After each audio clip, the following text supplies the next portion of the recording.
My stepbrother flexed his $50,000 watch at Sunday dinner, completely unaware that one tap on my phone was about to make his wrist call the police.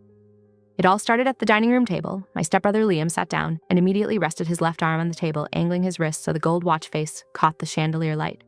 He was grinning like a game show host who had just won his own lottery. "Some men just know how to build real wealth," Liam announced, loudly tapping the glass face against his wine glass.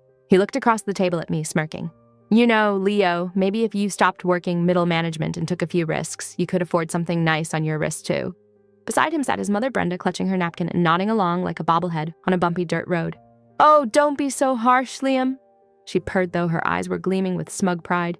Leo is doing his absolute best, even if his best is a little modest. Look at Liam leaning back in his mahogany chair, puffing his chest out like a peacock at a petting zoo, swirling his wine like he owned the whole house. I didn't lose my temper. I just cut my steak. Took a slow sip of water and looked him dead in the eye. "That's an incredible piece, Liam," I said, keeping my voice smooth and polite. "Where did you say you got it again?" "Because Granddad's safe was broken into 3 weeks before he passed away, and that exact watch went missing." Liam's posture stiffened for a microsecond. He swallowed hard, his throat moving like a frog gulping down a fly, but he quickly forced a cocky smile back onto his face. "I bought it at an estate auction in the city." Liam snapped, his voice rising an octave higher than normal. "Paid cash for it. I have an eye for rare antiques. It's called ambition. Leo, look it up sometime." "An auction, huh?" I asked, leaning forward on my elbows.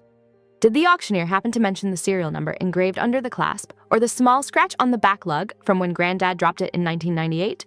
Brenda slammed her fork down on her plate, her face turning bright red. "Are you calling my son a thief at my own dinner table?" she shrieked, her voice echoing off the walls.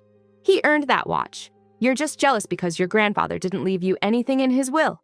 Liam stood up, gripping the edge of the table, sweating through his collar like a guilty suspect under a police spotlight. "I don't have to prove anything to you," he yelled, pointing a finger at my face. "This watch is mine." I let the room go dead silent for 3 whole seconds. Then I slowly reached into my pocket, unlocked my phone, and tapped a red button on my screen. Instantly, a piercing, high-pitched security alarm started blaring, not from my phone, but directly from inside the golden watch band strapped to Liam's wrist. The color drained from Liam's face so fast he looked like he was about to pass out into his mashed potatoes. Brenda's jaw dropped open, her mouth forming a silent, horrified circle. "When Granddad's safe was tampered with last month," I said quietly.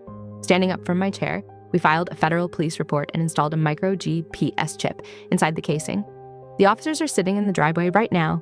I picked up my jacket as 2 uniformed deputies walked through the open front door, and some people think they can wear a stolen crown and act like royalty, but they forget that real gold doesn't scream when you press the button.